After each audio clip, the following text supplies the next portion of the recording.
அப்படி நிகழ்ச்சி நான் உங்ககிட்ட இருந்தே தொடங்குறேன். இந்த திமுக வெர்சஸ் அதிமுக கூட்டணிக்காக மாநில உரிமைகளை விட்டு கொடுத்தது யார் அப்படின்ற இந்த கேள்வியினுடைய மையப்பொருள் அப்படின்றது தொகுதி மறுசீரமைப்பு விவகாரம் தொடர்பாக தமிழ்நாடு முதலமைச்சர் மு க ஸ்டாலின் வெளியிட்டிருக்கக்கூடிய ஒரு எக்ஸ்தல பதிவில் என்ன சொல்றாரு, டெல்லி ஆதிக்கத்தின் முன்பு இபிஎஸ் அடிபணிந்து விட்டார் அப்படின்ற ஒரு விமர்சனத்தை சொல்றாரு. அதற்கு எதிர்க்கட்சி தலைவர் விமர்சிக்கிறப்போ சொல்றாரு, கூட்டணி அறிக்கையின் போதே அடிமை சாசனம் எழுதிக்கிட்டு தான் நீங்க வந்து கூட்டணியிலேயே ஆள் சேர்க்குறீங்க அப்படின்ற விமர்சனம். மாநில உரிமைகளை பறிக்கக்கூடிய வகையில் தான் இந்த நிலைப்பாடு இரண்டு கட்சிகளும் இருக்குதா? மாறி மாறி அடிமை கட்சின்னு சொல்லக்கூடிய இந்த காயினேஜ் எதை வெளிப்படுத்துது? அதாவது சார், ரெண்டு கட்சியும் அடிமை கட்சி இல்லை, ஆனால் ரெண்டு கட்சியும் தங்களை அடிமை கட்சின்னு சொல்லிக்கிறாங்க. யாருக்காக? மத்தியில் ஆட்சியில் இருக்கிற கட்சிக்காக இவங்க பரஸ்பரம் குற்றம் சாட்டிக்கிட்டு இருக்காங்க. ஆனால் அதெல்லாம் தாண்டி திமுக அதிமுகவை குறை சொல்லும், அதிமுக திமுகவை குறை சொல்லும். இப்படி குறை சொல்கிறதுனால நமக்கு தொகுதிகளுடைய எண்ணிக்கை கூட போகுதா இல்லையா? அது ஒன்றுமே கிடையாது. இங்கே நாம் எதிர்பார்க்க வேண்டிய விஷயம் அப்படி என்னன்னு கேட்டிங்கன்னா, இதுக்காக தமிழ்நாட்டுடைய மாண்புமிகு முதலமைச்சர் அவர்கள், திமுகவினுடைய தலைவர் திரு மு க ஸ்டாலின் அவர்கள் இந்த தொகுதி மறு வரையறைக்காகத்தானே ஒரு அனைத்து கட்சி கூட்டம் போட்டார். அந்த கூட்டத்தில் தமிழ்நாட்டில் மொத்தம் 63 கட்சிகளில் 58 கட்சிகள் உங்களுக்கு பங்கேற்றாங்கல்ல. அது அடுத்த கட்டமாக தமிழ்நாட்டில் 58 கட்சிகள் வந்தாங்கல்ல. அப்படி வந்ததை நீங்கள் அடுத்த கட்டத்துக்கு என்ன அதை அழைச்சிட்டு போனீங்க, தீர்வு கண்டீங்களான்னு கேட்டால் அதுக்கு விடை தெரியவில்லை. ஆனால் தமிழ்நாட்டில் இருந்து இந்திய நாட்டில் இருக்கக்கூடிய முக்காவாசி எல்லாருக்கும் அழைப்பு விட்டு அது ஒரு 7-8 முதலமைச்சர்களும் இங்கே வந்தாங்க. ஆனால் அவர்களை உள்பட நீங்கள் பிரதமரை போய் அழைச்சி பார்த்துட்டு நீங்கள் வந்து அந்த குடும்ப கட்டுப்பாடு திட்டத்தை மத்திய அரசு காங்கிரஸ் அரசாங்கம் கொண்டு வந்துச்சு, அதை தென் மாநிலங்கள்லாம் வந்து நடைமுறைப்படுத்துச்சு. அதுல வந்து நம்முடைய கலைஞர் கருணாநிதி அவர்களும் அந்த இதுல அன்னைக்கு ஆட்சி அரசியல் இருந்தாங்க. அது வந்து மாநில அரசு தமிழ்நாடு அதுல வந்து வெற்றி வாகை சூடியது.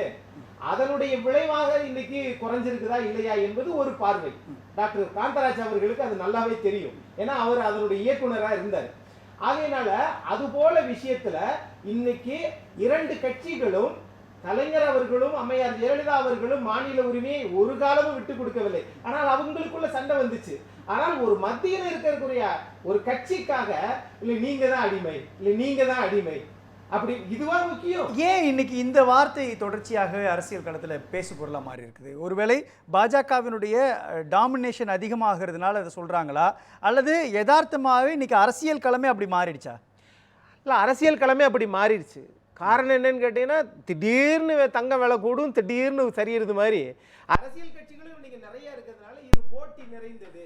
அதையும் தாண்டி மாநில கட்சிகளில் கோலோச்சக்கூடியது ரெண்டு கட்சிகள் தான், ஒன்று அதிமுக இன்னொன்று திமுக. பல கட்சிகள் வரலாம், ஆனால் மக்களுடைய எண்ணங்களை அந்த ஏரியாவில் யார் என்ன தேவை என்ன பிரச்சனை என்பதெல்லாம் அறிந்த கட்சிகள் இவை இரண்டு கட்சிகள் தான். இன்னும் நிறைய கட்சிகள் கூட 80 கட்சிகள் கூட வரலாம். ஆனால் மக்களுக்கான திட்டத்தை மக்களுக்கான ஆட்சி பீடத்தை கொண்டு வந்து நிர்வகிக்கக்கூடிய கட்சி ஒரு கூட்டணி உருவாகினா கூட 25% 35% அந்த கட்சி வாங்கி இருக்க வேண்டும், அல்லது வாங்கக்கூடிய சக்தி படைத்ததா இருக்கணும் சார். அப்படித்தான் அது கூட்டணி அதை அமைக்க முடியும். ஆனால் அது இல்லாமலே இன்னைக்கு சில கட்சிகள் எங்கள் பின்னாடியும் கூட்டணி வரும், நாங்க தான் எடுத்த உடனே முதலமைச்சர், ஏன் பிரதமர் கூட நாங்க வருவோம் என்கின்ற ஆகாயத்துல கற்பனை கோட்டையில் இருக்கிற கட்சிகளும் உண்டு. ஆனால் சாத்தியப்படக்கூடியது 40 நாடாளுமன்ற உறுப்பினர்கள் வச்சிருக்கிறீங்க, அனைத்து கட்சி கூட்டத்தை கூட்டுனீங்க. இன்னைக்கு எதிர்கட்சி தலைவரை குற்றம் சாட்டுவதனால் என்ன பிரயோஜனம்? எதிர்கட்சி உங்களுக்கு வந்துச்சுல, உங்களுக்கு ஆதரவு தெரிவிச்சுச்சுல. மக்கள் தொகையின் அடிப்படையில் நீங்க 2021 எடுக்கல, காரணம் கொரோனா காரணத்தை காட்டுறாங்க. இதே குடும்ப கட்டுப்பாடு வந்து இன்னைக்கு உத்தரப்பிரதேசம் பீகார் அவங்கெல்லாம் காதலே வாங்கிக்கிறல, ஆனா தமிழ்நாடு தென் மாநிலங்கள் அதை நடைமுறைப்படுத்துச்சு. அதனுடைய விளைவு தான் நமக்கு இந்த பாதிப்பு. ஆனால் அவங்களுக்கு பிறப்பு சதவீதம் 2.8%, நமக்கு 1.7%. இது இன்னைக்கு குறைஞ்சிருக்குதுன்னா வருங்காலத்தில் இன்னும் குறையுமா கிடையாதா? அதுக்கு தீர்வு என்ன? அந்த தீர்வை கண்டுபிடிப்பதற்கு தான் தமிழ்நாட்டில் திமுகவினுடைய தலைவரும் மாநில முதலமைச்சரும் அதுக்கு தான் திட்டமிடல. இப்போ இதுல ஒரு புள்ளி இருக்கு இல்லையா, இந்தியாவில் அரசியலமைப்பு சட்டத்தை பாதுகாக்க அல்லது ஜனநாயகத்தை பாதுகாக்க தமிழ்நாட்டினுடைய ஜனநாயகத்தை, அரசியலமைப்பு சட்டத்தை பாதுகாக்கிறதுக்கு அதிமுக எதுவும் செய்யலை அப்படின்ற ஒரு விமர்சனத்தை திமுக அதனுடைய கூட்டணி கட்சிகள் தொடர்ச்சியாக வலியுறுத்துறாங்கல்ல. காஷ்மீரில் ஒரு பிரச்சனை நடந்துச்சுன்னா அது அதிமுக குரல் கொடுக்கல, மணிப்பூரில் ஒரு பிரச்சனை நடந்துச்சுன்னா அதிமுக குரல் கொடுக்கல, அதே மாதிரி சிஏஏ, என்ஆர்சி இது மாதிரியான விஷயங்கள் எதுலையுமே அதிமுக குரல் கொடுக்காம இருக்கிறது என்பது பாஜகவுக்கு அடிபணிஞ்சிருக்கக்கூடிய செயல்பாடுன்றதுதான் அவங்களுடைய மையமான விமர்சனம். ஏன் இந்த விஷயங்கள்லாம் அதிமுக உங்களுக்கு குரல் கொடுக்க மறுக்கிறாங்க? நல்ல கேள்வி. தமிழ்நாட்டில் 2021 தமிழ்நாட்டினுடைய முதலமைச்சரை தேர்ந்தெடுத்தது தமிழ்நாட்டு மக்கள் தானே. என்ன பிரச்சனைக்காக தீர்வு கண்டதற்காக உங்களை திமுகவை 10 வருஷம் கழிச்சு நீங்க எதிர்க்கட்சியில் இல்லை, 40 நாடாளுமன்ற உறுப்பினர்கள் இல்லை, அப்படி இருக்கிற போது உங்களை ஏன் தேர்ந்தெடுத்தாங்க? இந்தியாவில் உள்ள பிரச்சனையை பூரா பாருங்கன்னு சொல்றதுக்கு தான் உங்களை நாட்டில் முதலமைச்சராக்குனாங்க. தமிழ்நாட்டினுடைய ஜீவாதார பிரச்சனைகளையோ அல்லது வேற ஏதோ பிரச்சனைகளோ தீர்வு கண்டீங்களா இல்லையா? நீட்டு விலக்கு அதிமுக உங்களுக்கு ஆதரவு தெரிவிச்சிச்சு. பாஜக என்கிற ஒரு கட்சி தவிர தமிழ்நாட்டில் எல்லா கட்சிகளும், அனைத்து கட்சிகளும் ஆளுகிற திமுகவுக்கு ஆதரவு தெரிவிச்சிச்சா தெரிவிக்கலையா? தெரிவிச்சாங்கல்ல. அப்ப உங்களால அதை கொண்டு வர முடிஞ்சிச்சா? ஏன் கொண்டு வர முடியல? அப்ப அனைத்து கட்சி கூட்டம் என்பது ஒரு தமிழக அரசாங்கம், அது ஒரு சம்பிரதாயம். அதை கூட்டிட்டோம். எங்க மேல எந்த பிரச்சனையும் கிடையாது, நாங்க எதுவுமே சொல்லல. நாங்க வந்தா நீட்டு விளக்க கொண்டு வந்துருவோம் தான் சொன்னோம். எங்களால கொண்டு வர முடியல, ஆனாலும் அனைத்து கட்சி கூட்டத்தை நாங்க ஒரு சம்பிரதாயத்துக்காக கூட்டிட்டோம். அதுவா பொருள்? ஆளுநர் மீது குற்றம் சாட்டுங்க. 140 நாள் கழிச்சு திருப்பி அனுப்பினாரு. அனுப்பியதற்கு பிறகு இன்னும் வரைக்கும் ஏன் 2026 தேர்தல் அறிவிக்கிறது வரைக்கும் உங்களால நீட்டு விளக்கு கொண்டு வர முடியாது. இது கொண்டு வர முடியாது. நான் கேக்குறது அவர் கொண்டுட்டு வரட்டும். செயல்பட்ட கட்சி அதிமுக இல்ல அக்னி, நான் கேக்குறது என்னன்னா, சமூக நீதி கட்சி அப்படின்னா அதிமுகவும் அதை கிளைம் பண்றாங்க. இடஒதுக்கீட்டுல இருந்து பல சமூக நீதிக்கான அம்சங்களை செயல்படுத்தினதில் அதிமுகவுடைய பங்களிப்பு இருக்குன்னு செயல்படுத்தி அவங்க பேசும் பொழுது, யதார்த்தத்தில் இன்னைக்கு பாஜக மீதான திமுகவுடைய விமர்சனத்திற்கு பதிலளிக்காம நகர்ந்து போகிறதுன்றதே அவங்களுடைய அரசியல் பாதையிலிருந்து விலகுறாங்க அப்படின்றதான் அர்த்தம். ஒன்று கொள்கையில் விலகணும், அல்லது ஏதாவது ஒரு பயத்தோட அடிப்படையில் விலகணும். 2 அம்சம் தானே இருக்குன்றதானே திமுகவுடைய கூட்டணி நிகழ்ச்சியோட விமர்சனம். கூட்டணி கட்சிகள் விமர்சனம் மட்டுமே 1825 நாள் வச்சுக்கிட்டு இருந்தீங்கன்னா, நீங்க ஒரு திட்டத்தை தமிழ்நாட்டுக்கு நாங்கள் சாதித்து காட்டினோம், இந்த திட்டத்தை நாங்கள் சாதித்து காட்டினோம், மத்திய அரசை எதிர்த்து ஒரு திட்டத்தை சொல்லுங்கன்னா நாங்க கேட்கிறோம். ஆகவே இவங்களை பொறுத்தவரை மத்திய அரசு பணம் கொடுக்கல. சரி, மத்திய அரசு பணம் கொடுக்கலன்றதுக்காக நீங்க தான் 9.25 லட்சம் கோடி கடன் வாங்கிட்டீங்களா? மத்திய அரசு பணம் கொடுக்கல, 9.25 லட்சம் கோடி கடன் வாங்கிட்டீங்க இந்த 4 ஆண்டு காலத்துல. அதுக்காக 9.25 லட்சம் கோடி நாங்க கடனை வாங்கிட்டோம் உலக வங்கி மற்ற வங்கிகள் இருந்து, அதனால நாங்க தமிழ்நாட்டு மக்கள்கிட்ட 1% கூட வரியை உயர்த்தலைன்னு சொல்ல போறீங்க? வரியையும் உயர்த்திட்டோம், மத்திய அரசாங்கத்தையும் குறை சொல்லுவோம், அதிகமா கடனையும் வாங்குவோம். ஆனா நாங்க பேசுவதெல்லாம் சமூக நீதி இல்ல. நான் கேட்கறது திட்டங்கள் சார்ந்த பங்களிப்புன்றது ஒரு பக்கம் இருந்தாலும், பாஜக மீது பாஜகவையும் அதிமுக கூட்டணி விமர்சிக்கக்கூடிய புள்ளி என்பது முழுக்க முழுக்க பாஜகவுடைய கண்ட்ரோல்ல அதிமுக போயிடுச்சுன்ற பார்வை தானே அவங்க வைக்கிறாங்க. அதிமுகவுடைய உட்கட்சி பிரச்சனைக்கு யார் காரணம் அப்படின்றப்போ அது பாஜக தான் காரணம்ன்றது. அதிமுக ஏன் பாஜகவினுடைய திட்டங்களை கண்மூடி ஆதரிக்குதுனாலும் அவங்க பயப்படுறாங்க, முதுகெலும்பு இல்லாதவங்கன்ற அளவுக்கு விமர்சனம் உள்வாங்கப்படுது இல்லையா, விமர்சிக்கப்படுது இல்லையா? அப்படிப்பட்ட விமர்சனத்தை ஏன் அவங்க எதிர்த்து கூட கேட்க மாட்டேன்றாங்க? அதாவது முதுகெலும்பு இல்லாதது அப்படின்லாம் நீங்க அரசியல்ல பயன்படுத்துறது சரியா தப்பான்னு தெரியல. அப்படி ஒருவேளை முதுகெலும்பு இருந்திருந்தா ஈழம்ன்ற ஒரு நாடு இன்னைக்கு தப்பிச்சிருந்திருக்கும். அன்னைக்கெல்லாம் உங்களுக்கு முதுகெலும்பு இருந்துச்சா? சரி, இன்னைக்கும் நீங்க எதிர்கட்சியை குற்றம் சாட்டுறதை விட்டுட்டு நீங்க மத்தியில ஆட்சி செய்யறது பாஜக, மாநிலத்தில் ஆட்சி செய்யறது திமுக, மாநில அரசு மத்திய அரசை குற்றம் சாட்டுது சார். இதுல நீங்க ஏன் அமைதியா இருக்கீங்கன்னு கேட்டா நான் இப்ப கேட்கிறேன், அன்னைக்கு இதே பிரதமர் தானே, இதே பாஜக கட்சி தானே மத்தியில் இருந்துச்சு. அன்னைக்கு இதே தமிழ்நாட்டில் இன்றைய எதிர்கட்சி தலைவர் தான் அன்னைக்கு முதலமைச்சர் இருந்தாரு. அப்ப நீங்க என்ன சொன்னீங்க? முதுகெலும்பு இல்லாத அரசாங்கம், இது அடிபணிந்து போற அரசாங்கம். நீங்க அடிபணியாம போய் என்னத்தை சாதிச்சீங்கன்னு தான் கேட்டேன். அடிபணியை சொல்லல. எந்த ஒரு மத்திய அரசும் மாநில அரசை அடிபணி வைக்க வேண்டிய அவசியம் இல்லை, அது அரசியலமைப்பு சட்டத்திலும் இல்லை. ஆகவே அந்தந்த மாநில காக்கைக்கு தன் குஞ்சு பொன் குஞ்சு மாதிரி அந்தந்த மாநில உரிமைகளை என்றைக்கும் விட்டு கொடுக்கவே கூடாது. அது இந்த கட்சியில எந்த கட்சி மத்தியில் ஆட்சிக்கு வந்தாலும் சரி. ஆனா காங்கிரசுக்கு நீங்க இருந்தது அடிமை. இப்ப எடப்பாடி பழனிசாமி முதலமைச்சரா இருந்த போது என்ன ஒரு நாடே ஈழத்தை அழிச்சிட்டாங்களா? இல்லையே. சரி, அதுக்காக 7.5 உச்ச நீதிமன்றம் சொன்னதுக்கு பிறகு நடைமுறைப்படுத்தாம விட்டுட்டாரா?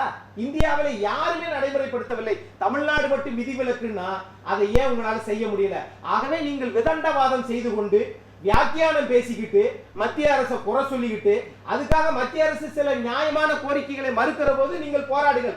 இல்ல அவங்க மத்திய அரசு அவங்க திமுக அவங்க திமுக சொல்லக்கூடிய விமர்சனம் என்னெல்லாம் நீட்டிலிருந்து உதயமின் திட்டத்திலிருந்து தமிழ்நாட்டுக்கு எதிரான பல ஜிஎஸ்டியிலிருந்து பல அம்சங்கள் உள்ள வந்ததுக்கான காரணம் அதிமுகவுடைய ஆட்சியில தான்ன்றாங்க. அதிமுக ஆட்சியில துணிந்து நீங்க எதிர்த்து நின்று கேள்வி கேட்டிருந்தீங்கன்னா விமர்சிச்சிருந்தீங்கன்னா உள்ளவே வந்திருக்க மாட்டாங்களேன்றாங்க. அதை சொல்லித்தானே நீங்க ஆட்சிக்கு வந்தீங்க. இப்ப நீங்க வந்து துணிஞ்சு நின்று ஜிஎஸ்டி தமிழ்நாட்டுக்கு விலக்கு வாங்கிட்டீங்களா? நடைமுறைப்படுத்தினதுக்கு அப்புறம் எப்படி செய்ய முடியும்? ரைட், ஓகே, நல்ல கேள்வி. 55வது ஜிஎஸ்டி கவுன்சில் தமிழ்நாட்டுடைய நிதித்துறை அமைச்சரும் தலைமைச் செயலாளரும் போய் கலந்துக்கிட்டாங்க, நிதித்துறை செயலாளர் உட்பட. போயிட்டு வந்ததற்கு பிறகுதான் அங்க போய் எல்லாம் ஆமாசாமி போட்டுறாங்க. போயிட்டு வந்ததற்கு பிறகுதான் என்ன ஆகுது? 18% வணிக வளாக கட்டடங்களுக்கு ஜிஎஸ்டி சரக்கு மற்றும் சேவை வரி போட்டாங்களா இல்லையா? அப்ப நீங்க வந்து அடிமையான அரசாங்கம் இல்ல, அதுதான் மத்திய அரசு செஞ்ச திருத்தத்தினுடைய அடிப்படையில் தானே வரி உயர்வுன்றது நடக்குது சார். நீங்க அந்த முந்தைய ஆட்சியை சரியில்லைன்னு சொல்லிட்டு தான் நீங்க ஆட்சிக்கு வந்தீங்க. நான் கேட்கறது என்ன நான் கேட்கறது என்னன்னா அதிமுக தமிழ்நாட்டில் ஆட்சி செய்த 2011 2021 வரை இருக்கக்கூடிய அந்த 10 ஆண்டு ஆட்சியில பல திட்டங்களை பாஜக செயல்படுத்த பொழுது அதை எதிர்த்து எந்த அளவுக்கு போராட்டம் நடத்துறீங்க? சட்ட ரீதியாகவோ மக்கள் மன்றத்திலேயோ எதிர்த்து நம்ம பேசணுமா? அது செய்யலை அப்படின்ற ஒரு விமர்சனம். ரெண்டாவது, 2016க்கு பிறகு பாஜகவோடு நேரடியாக கூட்டணி அமைத்ததுக்கு பிறகு பல அம்சங்களில் மாநிலத்தினுடைய உரிமையை நீங்கள் விட்டு கொடுத்துட்டீங்கன்ற விமர்சனத்தை திமுக கூட்டணி வைக்கிறாங்களே, அதை நகர்ந்துட்டு போயிட முடியுமா? அதை நீங்கள் நகரெல்லாம் வேணாம், ஆனால் நீங்கள் வேலையே செய்யாமல் இருக்கல. உச்ச நீதிமன்றத்தில் 5 நீதிபதிகள் கொண்ட தீர்ப்பு, இடைக்கால தீர்ப்பு, இன்னும் வரைக்கும் தமிழக அரசு மத்தியில போய் அந்த உச்ச நீதிமன்றத்துல ஏன் அது வந்து 11 நீதிபதிகள் கொண்ட குழுவுல என்ன அந்த நீதிபதிகளை ஏன் அமைக்கல? அதுக்கு உண்டானது அன்றைய அதிமுக அரசாங்கம் அதுக்கு வந்து கேவியேட் போட்டு எங்களுக்கு உடனடியாக அதை பரிசீலிக்கணும்னு சொல்லும்போது உங்களுக்கு என்ன அவசரம்னு கேட்டாங்க. ஆனா இவங்க என்ன சொன்னாங்க? முந்தைய ஆட்சியில் ஒழிச்சு வச்சுக்கிட்டாங்கன்னாங்க. ஏன் நீங்க ஒழிச்சு வைக்காத அரசாங்கம் ஏன் உங்களால பெற முடியல? சரி, நான் இதையே கேட்கிறேனே. இப்போ நீங்க பல்கலைக்கழகத்திற்கான துணைவேந்தர் நியமனம் தொடர்பான விஷயங்கள்ல கூட திமுக ரொம்ப கடுமையான ஸ்ட்ரகிள் எடுக்கிறாங்க. உச்சநீதிமன்றம் வரை போயிட்டு தீர்ப்பு வாங்கிட்டு வந்திருக்கிறாங்கன்றப்போ, தமிழ்நாட்டில் அதிமுக ஆட்சி நடந்துகிட்டு இருக்கிறப்போ பன்வாரிலால் புரோஹித் என்ற ஒரு ஆளுநர் தமிழ்நாட்டினுடைய பல இடங்களுக்கு போய் ஆய்வு செஞ்சார் இல்லையா? அதை கூட தடுக்கல அப்படின்னு பேசப்படும். அப்போ எதிர்கட்சியாக இருந்த திமுக அதை கடுமையாக விமர்சித்தாங்க, தடுத்தாங்க. ஆளுநர் எங்கெங்கெல்லாம் போனாங்களோ போராட்டம் நடத்துனாங்க இல்லையா? அப்போ அதிமுக ஆளுங்கட்சியாக இருந்தது.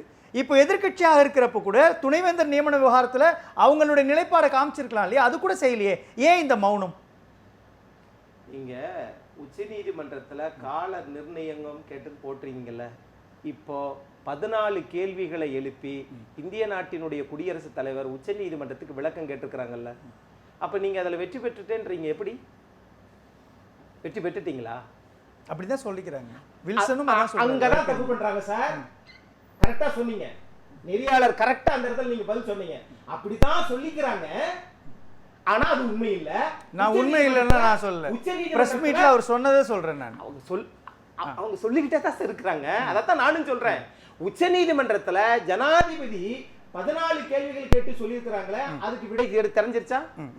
அப்ப நான் வெற்றி பெற்றுட்டோம்னு எப்படி நீங்க சொல்லிக்கலாம்னு கேட்கிறேன்.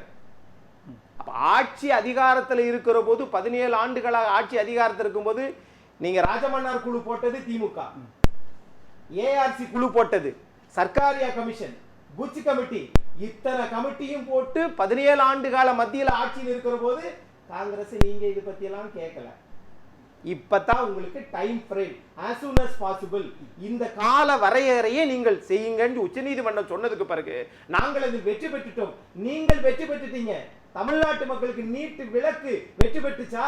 நீங்க ஆட்சிக்கு வந்தது பிறகு 24 பேர் இங்க வந்து மரணம் செத்துருக்கிறாங்க. அதுக்கு என்ன விடைய? அப்போ ஆட்சி அதிகாரத்துக்கு வர்றதுக்கு முன்னாடி அரியலூர் அனிதா அவங்களுக்கு மரணத்துக்கு போனீங்க, அது அரசியலாக்குனீங்க. ஆட்சி அதிகாரத்துக்கு வந்ததுக்கு பிறகு சேலம் தனுஷ்க்கு மட்டும் நீங்க போகலையே. ஏன் போக மாட்டீங்களோ? ஏன் கள்ளக்குறிச்சிக்கு நீங்க போக மாட்டீங்களோ? ஏன் மதுரைக்கு மட்டும் பொதுக்குழு போகும்போது ரோட் ஷோ போறீங்கல்ல? ஆக மக்களுக்கு எது தேவை எது தேவையில்லை என்பதை தாண்டி வெறும் அப்படியே இதை வந்து நாங்க பாருங்க எதுக்குறோம், பேசிக்கிட்டு இருக்கோம், நடந்துகிட்டு இருக்கு. அடுத்த வருஷம் அப்படிதான் நடக்கும். இப்படிதான் கொண்டு போறோம்.